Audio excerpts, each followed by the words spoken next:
O sebi ne bi kaj prav posebnega, jaz sem čisto navaden fant, bom pa rekel, da me je že od nekdaj zanimala tehnologija.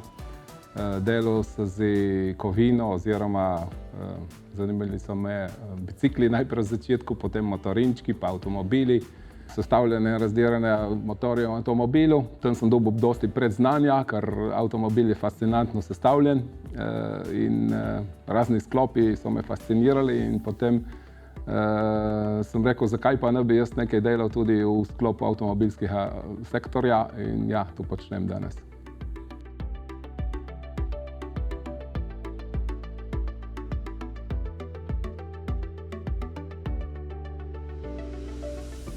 No, saj že v nazivi smo VRC Vzmetni razvojni center. Tu poudarjamo, kupci so zelo zadovoljni, da mu nekaj sugeriraš, sicer mu je treba sugerirati oziroma razvijati realno. Poleg tega je sigurno potrebno točnost dobav, hitra odzivnost na reklamacije, če mora biti so. Tehnološko moraš biti v špici in tako. No.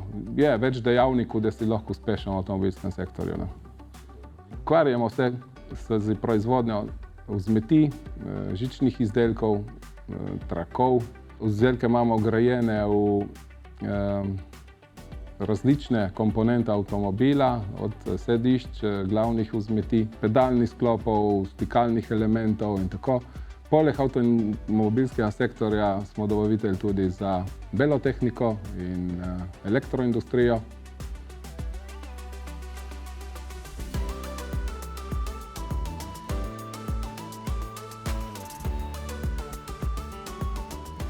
Nič kaj prav posebnega, ne? Zjutraj vstaneš isto, kakor da bi šel nekam drugam, greš pač v službo.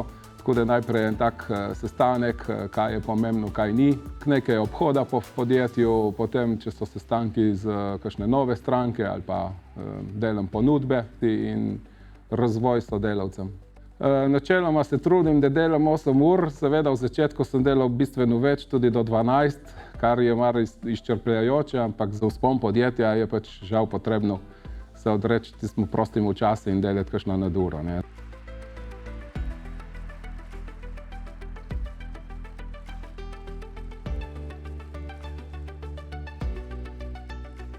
Načeloma nimamo nekih problemov, bi rekel, izzivno je vedno delati visoko dodano vrednost, zahtevne kupce, imeti zahtevne izdelke.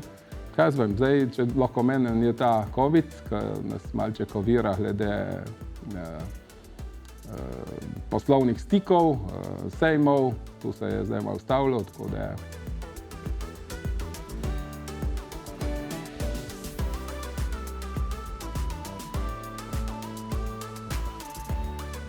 vsekakor nov objekt, ki je res narejen v sodobnem stilu, imamo vrhunsko prezračevanje, imamo električno samooskrbo, za kadre skrbimo s tem.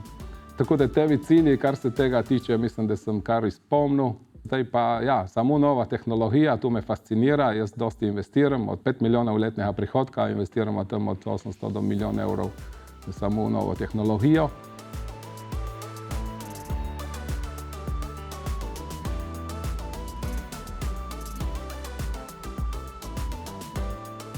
Ja, vsekakor sem vedel, da bom nekje povezan z avtomobili. Želel sem si recimo, da bi bil prodajnik avtomobilov v enem dobrem salonu, ampak seveda poti so me pripeljale v proizvodnjo. Tako da ostal sem tukaj, uspešno poslujemo in ni povratka na prodajo vozil.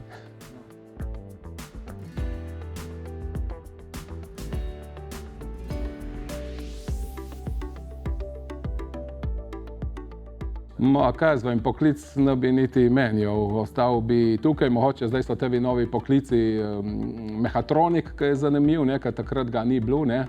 Vsekakor bi ostal v tebi kovinarski, ne bi bil ne pek, niti nič kaj podobnega, ne. Poklic ni več tak, kot je bil nekoč, da je bilo umazano in črno po domače rečeno, je dokaj napredno, tehnološko in ni šumenja, ni umazarije, dokaj proizvodna je čista, urejena.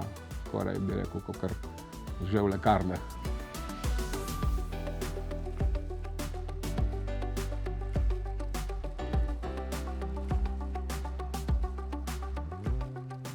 Ja, jaz mislim, da v prvi vrsti vseeno se morajo odločiti za tisto, kar jih veseli. Sigurno je tudi pomembno nek finančni doprinos oziroma, da si motiviran in stimuliran za tisto, kar delaš. Ampak jaz pravim še vedno, tisto, kar te veseli, tisto boš delal kvalitetno in dobro in to je bistvo vsega. No. Potem je uspeh, po moje, zagotovljen. Ne.